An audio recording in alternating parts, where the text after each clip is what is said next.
తెలంగాణలో ముఖ్యమైన వార్తగా నిన్న రేవంత్ రెడ్డి చేసిన వ్యాఖ్యలను ఆయన నిన్న గాంధీ భవన్లో మీటింగ్ జరిగింది. Political action committee meeting, PAC meeting ఒకటి జరిగింది. దానిలో ముఖ్యమంత్రి రేవంత్ రెడ్డి చేసిన వ్యాఖ్యల్ని ప్రధానంగా ప్రచురించారు. రాష్ట్రాన్ని కేసీఆర్, దేశాన్ని మోడీ అప్పుల పాలు చేశారు.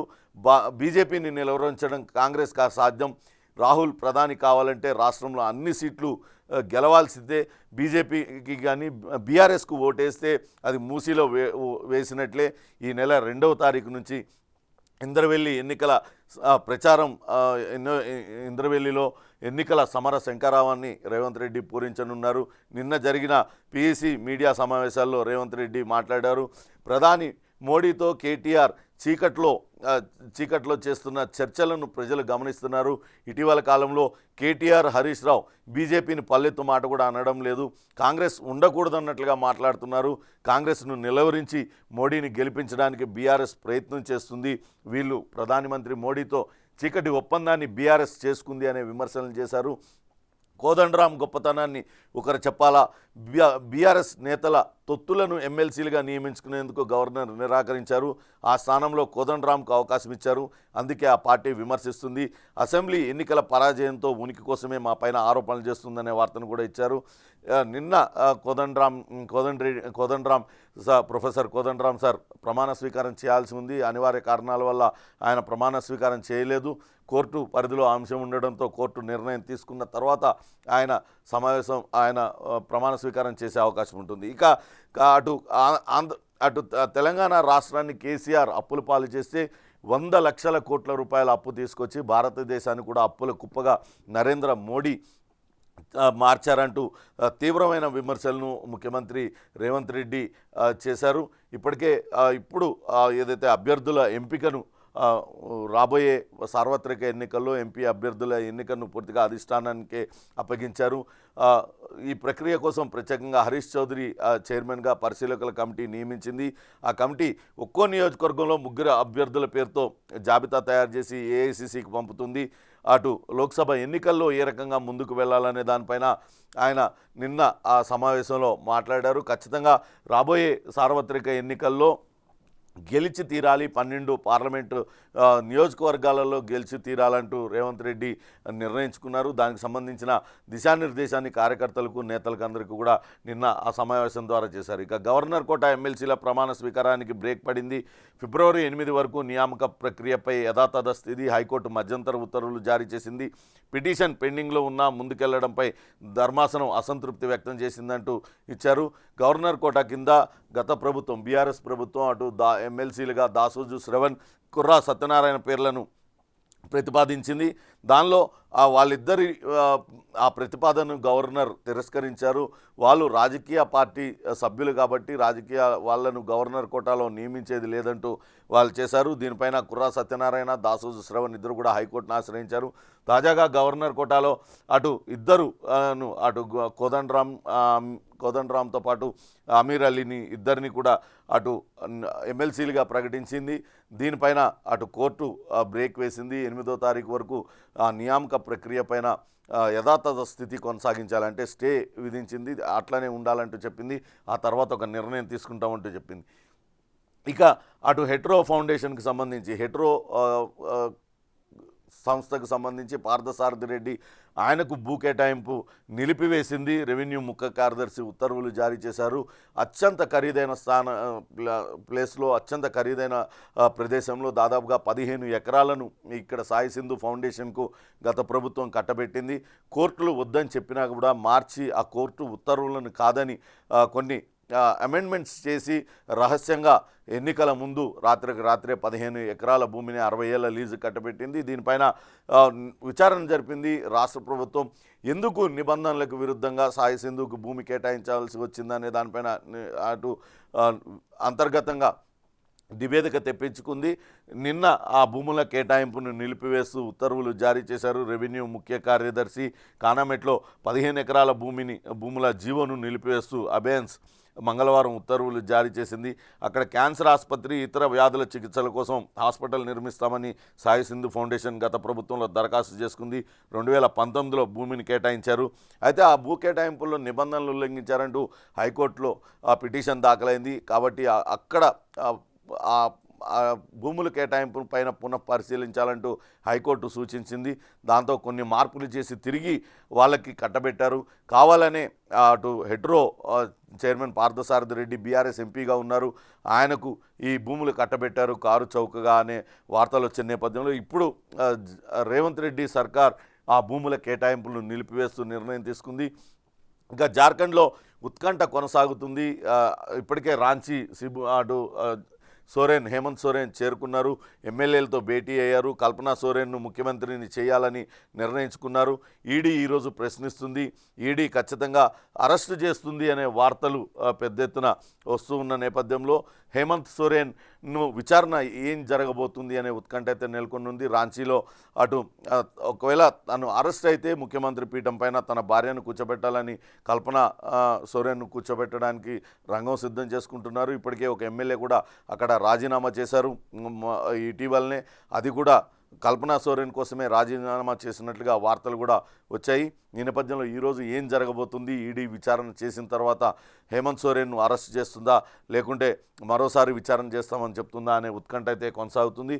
ఎలాంటి పరిస్థితినైనా ఎదుర్కోవడానికి అటు హేమంత్ సోరెన్ జార్ఖండ్ ముక్తి మోర్చా పార్టీ సిద్ధమైంది. ఇప్పటికే జార్ఖండ్ ముక్తి మోర్చా ముఖ్య నేతలందరూ కూడా దానిపైన మల్లగులాలు పడుతున్న పరిస్థితి అయితే ఉంది. ఇక మరో ముఖ్యమైన వార్త, అటు శివబాలకృష్ణ ఆయనను ఇప్పటికే ఏసీబీ అధికారులు ఈ రోజు నుంచి కస్టడీకి ఇచ్చింది. కోర్టు 8 రోజుల పాటు కస్టడీకి ఇచ్చింది, 7వ తారీఖు వరకు. ఆయనకు అసలు అన్ని ఆస్తులు ఎలా వచ్చాయి, ఖరీదైన ప్రాంతంలో 70 ఎకరాలు ఆయన బినామీల పేర్లతో ఎలాగ కొనుగోలు చేశారు, కోట్ల రూపాయలని ఎలా కూడబెట్టారు అటు అనే దానిపైన విచారణ అయితే కొనసాగుతుంది. ఒక్క అధికారి దగ్గరే ఇంత ధనం ఉంటే ఈయన పైన ఉన్న ఉన్నతాధికారులు, ఈయన వెనకాల ఉన్న నేతలు ఎన్ని వందల కోట్లు, ఎన్ని వేల కోట్ల రూపాయలు అక్రమంగా ఆర్జించి ఉంటారనే దానిపైన అయితే ఏసీబీ అధికారులు లెక్క తీయనున్నారు. శివబాలకృష్ణతో పాటు బంధువుల విచారణకు రంగం సిద్ధం చేశారు. ఈ రోజు నుంచి ఏసీబీ కస్టడీకి రేరా మాజీ కార్యదర్శి ఇస్తారు. ఆయనను బంజారాహిల్స్లో ఉన్న ఏసీబీ ప్రధాన కార్యాలయానికి ఆయనను తీసుకొచ్చి, ప్రస్తుతం చెంచల్గూడ జైల్లో ఉన్నారు, అక్కడి నుంచి ఆయన తీసుకొచ్చి ఏసీబీ కార్యాలయంలో ఆయన విచారించడానికి రంగం సిద్ధం చేస్తున్నారు. ఈయనతో పాటు ఈయన బంధువులు ఆస్తులు ఎవరెవరి పేరు మీద ఉన్నాయి, ఈయన డ్రైవర్ పేరు మీద కొన్ని భూములు ఉన్నాయి, ఈయన బంధువుల పేర్ల మీద కొన్ని భూములు ఉన్నాయి, వీటిని అన్నింటినీ కూడా ఎవరెవరి పేరు మీద ఉన్నాయి, వాళ్ళ ఆర్థిక స్థితి ఏంటి, వాళ్ళు నిజంగానే ఈ ఆస్తులు కొనుగోలు చేసే అంత స్థాయి ఉందా, ఒకవేళ వాళ్ళే ఆస్తులు కొనుగోలు చేసుకొని ఉంటే ఆస్తి పత్రాలు ఈయన దగ్గర ఎందుకున్నాయి, ఈ వీటి వివరాలన్నింటినీ కూడా ఏసీబీ అధికారులు తవ్వి తీయనున్నారు. మొత్తం మీద అటు శివబాలకృష్ణ ఆయన ఇంటిపైన దాడితో అనేక అంశాలు వెలుగులోకి వచ్చాయి. సోమేష్ కుమార్ భూములు కొనుగోలు వ్యవహారం ఇవన్నీ కూడా వెలుగులోకి వచ్చిన పరిస్థితి ఉంది. ఇప్పటికే శివబాలకృష్ణ పైన సస్పెన్షన్ వేటు వేస్తూ అటు పురపాలక శాఖ ఉత్తర్వులు కూడా జారీ చేసిందనే వార్తను ప్రధానంగా ఇచ్చారు. ఇక ఆంధ్రజ్యోతి విషయానికి వస్తే సోమేష్ భూములపైన సర్కారు ఆరా తీస్తుంది. యాచారం మండలంలో సిఎస్ సోమేష్ కుమార్ రెవెన్యూ శాఖ ముఖ్య కార్యదర్శిగా ఉన్న సమయంలో ఆయన భార్య జ్ఞానముద్ర పేరు మీద 25 ఎకరాలు కొనుగోలు చేశారు. ఆ తర్వాత అక్కడ అత్యంత సమీపంలోనే ఒక రియల్ ఎస్టేట్ కంపెనీ 123 ఎకరాలను కొనుగోలు చేసింది. అదే కంపెనీ కోకాపేట్లో గేటెడ్ కమ్యూనిటీలు నిర్మించింది, పెద్ద ఎత్తున విల్లాలను నిర్మించింది.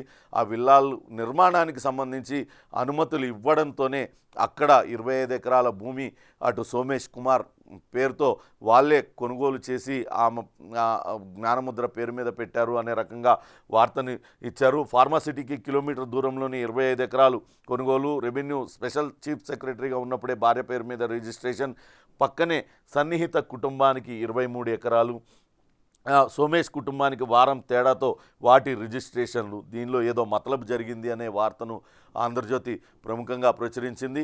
ఆ 123 ఎకరాలు కొన్న వ్యక్తులే అటు అది గిఫ్ట్గా సోమేష్కి ఇచ్చారు. వాళ్ళు కోకాపేటలో చేసిన వ్యాపారానికి సోమేష్ తన అండదండలన్నీ కూడా అందించారు. అందుకే క్విట్ ప్రోకోగా ఆ భూముల్ని ఇచ్చారు అనే అనే రకంగా వార్తను ఇచ్చారు. దీనిపైన కూడా ప్రభుత్వం దృష్టి పెట్టింది, పూర్తి స్థాయిలో దర్యాప్తు జరపడానికి నిర్ణయించింది. కానీ తాను ఆ అన్ని నిబంధనలకు లోబడే కొన్నాను, గత ప్రభుత్వానికి తాను ఆస్తులు కొనుగోలు చేస్తున్న విషయాన్ని కూడా తాను ముందుగానే చెప్పానంటూ సోమేష్ కుమార్ వివరణ ఇచ్చే ప్రయత్నం అయితే చేశారు. ఇక్కడ ప్రశాసన్ నగర్లో తను ఉన్న తన ఇంటిని, ప్రభుత్వం కేటాయించిన భూమిలో కట్టుకున్న ఇంటిని అమ్మేసి అక్కడ తాను కొనుగోలు చేసినట్లుగా సోమేష్ కుమార్ చెప్పారు. కానీ ఇక్కడ ఇంకో మతలబు కూడా ఉంది. అక్కడ ఎకరం దాదాపుగా 25 లక్షల నుంచి 30 లక్షల దాకా ఉంది. అక్కడ ఫార్మాసిటీ పడుతుంది త్వరలోనే అని తెలిసి అక్కడ కొన్నారా అనే అనుమానాలు కూడా వ్యక్తం అవుతున్నాయి. సోమేష్ కుమార్ కేవలం ఎకరం 2 లక్షల రూపాయల లెక్కనే కొన్నట్లుగా ఆయన సేల్ డీడ్ని బట్టి తెలుస్తుంది. అక్కడ అంత ఎక్కువ ఖరీదు ఉన్న ప్రాంతంలో అంత తక్కువ ధరకి సోమేష్ కుమార్ ఎలా కొన్నారు? అది కూడా ఫార్మాసిటీ పడుతుంది అక్కడ అని తెలిసి ఆ ఫార్మాసిటీకి కూతవేటు దూరంలో, కేవలం కిలోమీటర్ దూరంలోనే అక్కడ కొనుగోలు చేశారు. అంటే ముందుగా ఆయన ప్రభుత్వంలో ఒక బ్యూరోక్రాట్గా ఉన్నారు, ఆయన ముఖ్యమైన పదవిలో ఉన్నారు, రెవెన్యూ చీఫ్ సెక్రటరీగా ఉన్నారు. ఆయనకు ఎక్కడెక్కడ ఎటువంటి ఫార్మాసిటీ కావచ్చు, అటువంటి ఎక్కడెక్కడ వస్తున్నాయి, ప్రభుత్వం విధానపరమైన నిర్ణయాలన్నీ కూడా తెలుస్తాయి. దాన్ని ఆ లొసుగుల్ని అవన్నీ కూడా అడ్డం పెట్టుకొని అత్యంత దగ్గరలోనే ఆ భూములన్నీ కూడా కొనుగోలు చేశారు. ఈ రకంగా అక్రమానికి పాల్పడ్డా, లేకుంటే కోకపేటలో ఒక కంపెనీ, రియల్ ఎస్టేట్ కంపెనీకి సహాయం చేసినందుకు వాళ్ళు కొనిచ్చారా? ఇలా రకరకాల అనుమానాలు అయితే వ్యక్తం అవుతున్నాయి. దీనిపైన ప్రభుత్వం ఆరా తీస్తుంది. ఖచ్చితంగా అక్రమాలకు పాల్పడితే మాత్రం ఖచ్చితంగా దానిపైన చర్యలు కూడా తీసుకోవడానికి సిద్ధమవుతున్న పరిస్థితి అయితే ఉంది. ఇక బీఆర్ఎస్ నిన్న పిఎస్సి మీటింగ్లో రేవంత్ సర్కార్ బీఆర్ఎస్ పార్టీ పైన విరుచుకుపడ్డారు. బీఆర్ఎస్ చచ్చిన పార్టీ, రాష్ట్ర ప్రజలు దాన్ని బొంద పెట్టేశారు, ఆ పార్టీకి ఓటేస్తే మూసీలో వేసినట్లేనంటూ చెప్పారు. బీజేపీని నిలువరించడం, కేంద్రంలో బీజేపీని నిలువరించడం కేవలం కాంగ్రెస్ పార్టీకి సాధ్యం. బీఆర్ఎస్ బీజేపీ కుమ్మక్కు రాజకీయాలకు పాల్పడుతుంది. కాంగ్రెస్ ఉండడమే మంచిది కాదన్న ధోరణిలో బిల్లారంగా మాటలు ఉన్నాయంటూ అటు బావా బామ్మర్దిని ఇద్దరిని కూడా విమర్శించారు. కేటీఆర్, హరీష్ను ఆయన తీవ్ర విమర్శలు చేశారు. మోడీని మళ్ళీ ప్రధాని చేయడమే అటు బీఆర్ఎస్ కుదుర్చుకున్న చీకటి ఒప్పందం. రాష్ట్రంలో ఉన్న 17 సీట్లు నెగ్గాలంటూ ఆయన నిన్న పార్టీ సమావేశంలో ఆయన దిశానిర్దేశం చేసిన వార్తను కూడా ప్రధానమైన వార్తగా ఇచ్చారు. ఇక మరో ఇంట్రెస్టింగ్ వార్త, అటు ప్రపంచ ధనవంతుడు ఎలాన్ మస్క్, ఆయన మనిషి మెదడులో మస్క్ చిప్ అనేది ఒక వార్తను ఇచ్చింది. మనిషి మెదడులో ఒక ఇంప్లాంట్ అమర్చడానికి ప్రయత్నం చేస్తున్నారు. న్యూరాలింక్ సంస్థ అమర్చినట్టుగా తెలిపిన టెక్ బిలియనియర్, ఫోన్లు, కంప్యూటర్లకు వైర్లెస్గా అనుసంధానమై ఆలోచనతోనే వాటిని నియంత్రించగలిగే బ్రెయిన్ కంప్యూటర్ ఇంటర్ఫేస్, పక్షవాతం, ఇతర సమస్యలతో మంచానికే పరిమితమైన వారి ఆలోచనలు వేగంగా అటు కంప్యూటర్కు చెప్తుంది, తద్వారా వాళ్లకు మేలు జరుగుతుంది. దీన్ని తయారు చేస్తున్నారు. మెదడు పొరలోని ఆలోచనలనే ఆదేశాలుగా మలిచి ఫోన్, కంప్యూటర్ వంటి ఎలక్ట్రానిక్ పరికరాలకు అనుసంధానం చేసి వాటిని నియంత్రించే వైర్లెస్ బ్రెయిన్ కంప్యూటర్ ఇంటర్ఫేస్ బీసీఐన్ ఇంప్లాంట్ తొలిసారి ఒక వ్యక్తి మెదడులో అమర్చామని టెక్ బిలియనియర్ ఎలాన్ మస్క్ ప్రకటించారు. ఈ తరహా ప్రయోగాల కోసం మస్క్ ప్రారంభించిన న్యూరాలింక్ అనే స్టార్టప్ ఈ ఇంప్లాంట్ను అభివృద్ధి చేసిందంటూ వార్తను ఇచ్చారు. ఇప్పటికే ఆయన టెస్లా కార్లను కూడా, హై ఎండ్ కార్లను తయారు చేస్తారు. అందులో అటు డ్రైవర్ అవసరం లేని కార్లను కూడా తయారు చేస్తున్నారు. ఇప్పుడు మనిషి మెదడులో ఆలోచనలను ఆటోమేటిక్గా అదే గ్రహించి దానితో కనెక్ట్ అయి ఉన్న డివైస్లకు వెంటనే అలర్ట్ చేసే ఒక ఇంప్లాంట్ని కనిపెట్టారనే వార్తను కూడా ఇచ్చారు. ఇక ప్రజా యుద్ధ నౌక గద్దర్ ఆయనను అధికారికంగా ఆయన జయంతి ఉత్సవాలు నిర్వహించడానికి తెలంగాణ రాష్ట్ర ప్రభుత్వం నిర్వహించింది. అటు గద్దర్ కుమార్తె వెన్నెలకు ఇటీవల కంటోన్మెంట్ టికెట్ కూడా ఇచ్చింది. గద్దర్ మృతి చెందినప్పుడు, అనారోగ్యంతో మృతి చెందినప్పుడు అటు కాంగ్రెస్ పార్టీ అంతా తానే వివరించింది. టీపీసీసీ అధ్యక్షుడుగా ఉన్న రేవంత్ రెడ్డి ఆయన దగ్గర ఉండి మరి గద్దర్ అంత్యక్రియలు అన్నీ కూడా నిర్వహించారు. అటు ఎల్బీ స్టేడియంలో ఆయన భౌతిక కాయాన్ని నుంచి ఆయనకు నివాళులు అర్పించారు. అప్పటి నుంచి కూడా గద్దర్కు మంచి విలువ ఇస్తున్నారు. ఇప్పుడు అధికారికంగా ఆయన జయంతి కార్యక్రమాన్ని నిర్వహించడానికి అన్ని ఏర్పాట్లు చేశారు. తెల్లాపూర్లో గద్దర్ విగ్రహానికి స్థలం కూడా కేటాయించారు. ఈరోజు రవీంద్ర భారతిలో ఈ కార్యక్రమం జరుగుతుంది, అధికారికంగా నిర్వహిస్తున్నట్లుగా జూపల్లి కృష్ణారావు ఇప్పటికే ప్రకటించిన పరిస్థితి అయితే ఉంది. ఇక చండీగఢ్ కార్పొరేషన్ బీజేపీ చేతికి చిక్కిందనే మరో వార్తను కూడా ఇచ్చారు. నాటకీయ పరిణామాల మధ్య ఎన్నిక జరిగింది. బీజేపీకి 16, ఆప్ కాంగ్రెస్ కూటమికి 20 సీట్లు వచ్చాయి. కానీ 16 సీట్లు వచ్చిన బీజేపీకే చెల్లింది. 8 విపక్ష ఓట్లు చెల్లవంటూ ప్రిసైడింగ్ అధికారి చెప్పారు. ఆధిక్యం ఉన్నప్పటికీ అటు ఆమ్ అభ్యర్థి ఓడిపోయారనే వార్తను కూడా ఇచ్చారు. ఓటమితో కుప్పకూలిపోయి ఆమ్ అభ్యర్థి కుల్దీప్ ఆయన రోధిస్తున్న దృశ్యాన్ని కూడా ప్రచురించింది. ఇక నేటి నుంచి బడ్జెట్ సమావేశాల వార్తను కూడా ముఖ్యమైన వార్తగా ఇచ్చారు. ఈరోజు కొత్త పార్లమెంట్ భవనంలో జరగనుంది. ఫిబ్రవరి 9వ తారీఖు వరకు కూడా ఈ సెషన్స్ నిర్వహణకు అన్ని ఏర్పాట్లు చేశారు. ఓటాన్ అకౌంట్ని ప్రవేశపెట్టడానికి కూడా నిర్మలా సీతారామన్ ఆర్థిక శాఖ మంత్రి సిద్ధమైన పరిస్థితి ఉంది.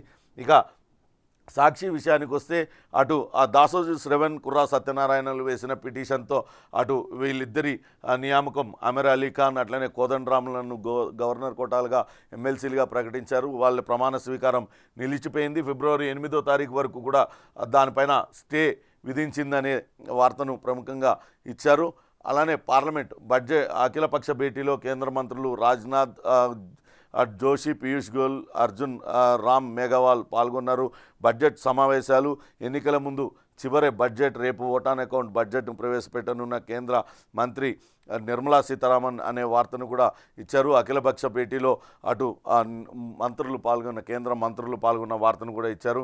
ఇక విభజన హామీల అమలుకు 17 ఎంపీ స్థానాలను కూడా ఖచ్చితంగా గెలిచి తీరాల్సిందేనంటూ నిన్న రేవంత్ రెడ్డి మాట్లాడిన మాటలను కూడా ముఖ్యమైన వార్తగా సాక్షి ప్రచురించింది. అటు కాంగ్రెస్ పార్టీని వీడి వెళ్ళిన వాళ్ళందరూ కూడా వచ్చేయండి అంటూ వాళ్ళకి పిలుపు ఇచ్చారు. ఎన్నికల ముందు కాంగ్రెస్ వీడి వెళ్ళిన వారికి తెరుచుకొనున్న ద్వారాలు వాళ్ళందరూ కూడా వచ్చేయాలని చెప్పారు.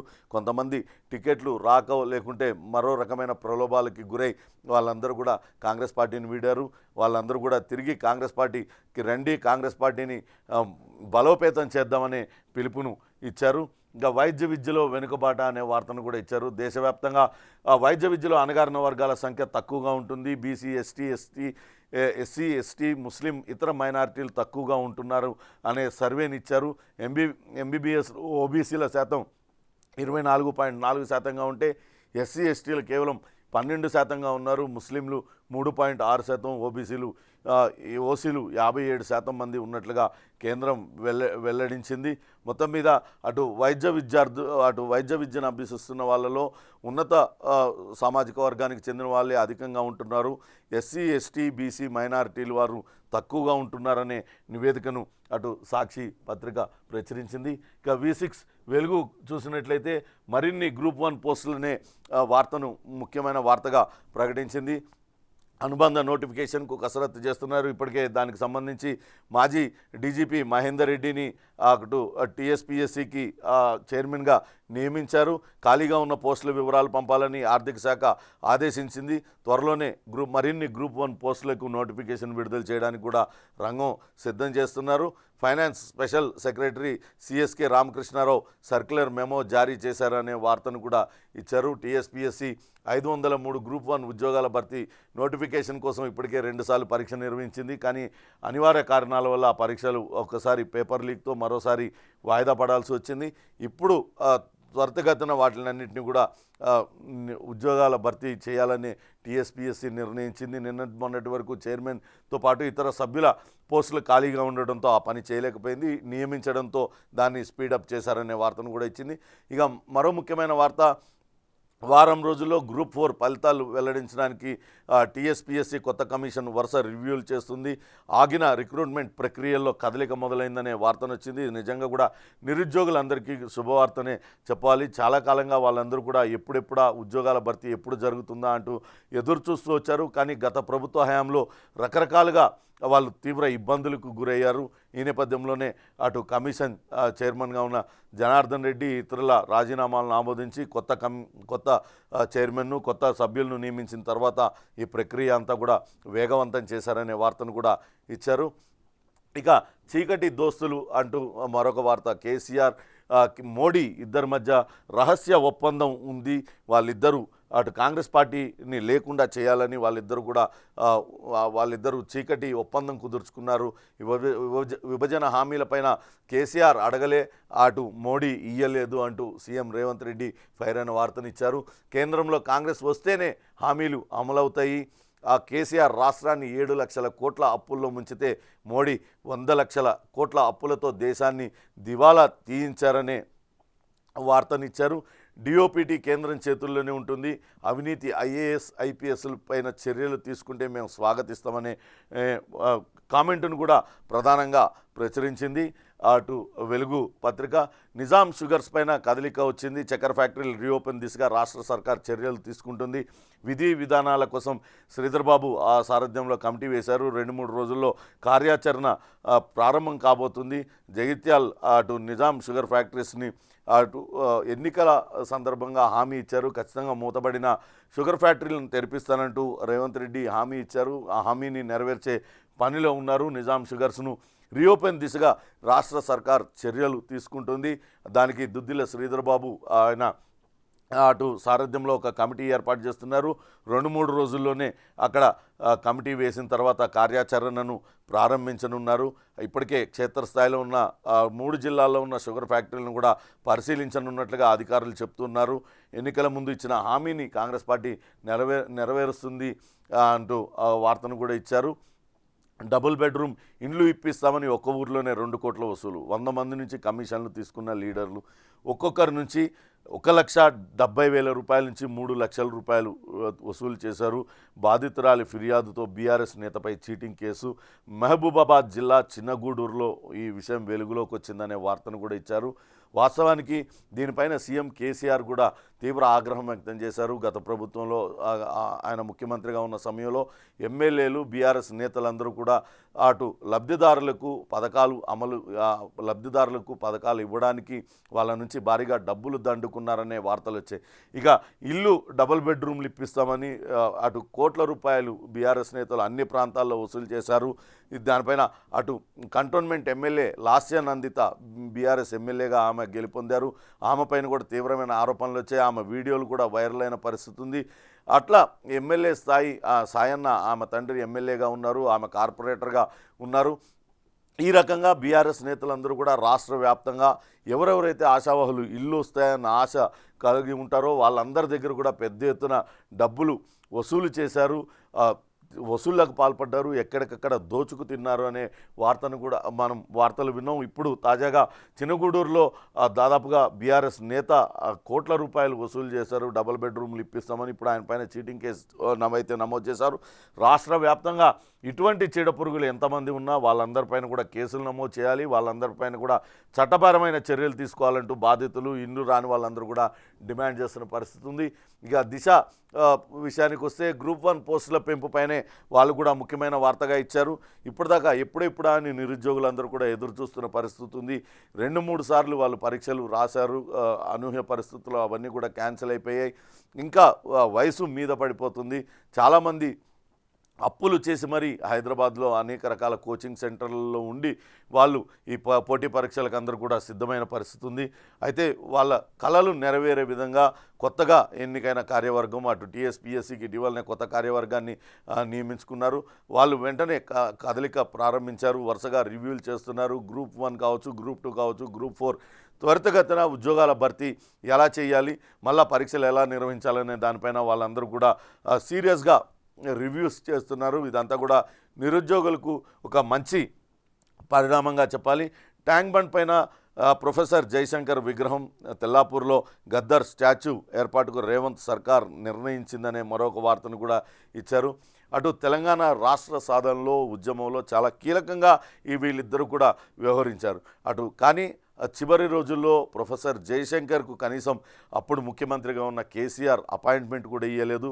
ఆయన చనిపోయిన కూడా ఆయనకు సరైన గౌరవం ఇవ్వలేదని సాక్షాత్తు బీఆర్ఎస్ నేతలే చెప్తూ ఉంటారు. ఇక గద్దర్ అయితే కేసీఆర్ అపాయింట్మెంట్ కోసం అటు ప్రగతి భవన్ గేటు వద్ద దాదాపుగా గంట సేపు ఆయన్ను నిలబెట్టారు. ప్రజా యుద్ధ నౌక తన పాటలతో తన ఆటతో తెలంగాణ ప్రజల భావోద్వేగాలను ఆయన తెలియజెప్పారు. తెలంగాణ రాష్ట్ర సాధనలో ఆయన పాట ఆట చాలా కీలకంగా ఉన్నాయి. వీళ్ళిద్దరు లేని తెలంగాణ ఉద్యమాన్ని ఊహించుకోవడం కూడా అసాధ్యం. అట్లాంటి ఇద్దరికి కూడా గత ప్రభుత్వంలో అన్యాయం జరిగింది. కానీ ఇప్పుడు కాంగ్రెస్ పార్టీ వాళ్ళిద్దరికీ సముచిత గౌరవాన్ని కల్పిస్తూ ఉంది. అటు తెలంగాణ పైన అటు ట్యాంక్ బండ్ పైన ప్రొఫెసర్ జయశంకర్ సార్ విగ్రహానికి అటు కాంగ్రెస్ ప్రభుత్వం నిర్ణయం తీసుకుంది. ఇది నిజంగా కూడా చాలా మంచి శుభ పరిణామం అని చెప్పాలి.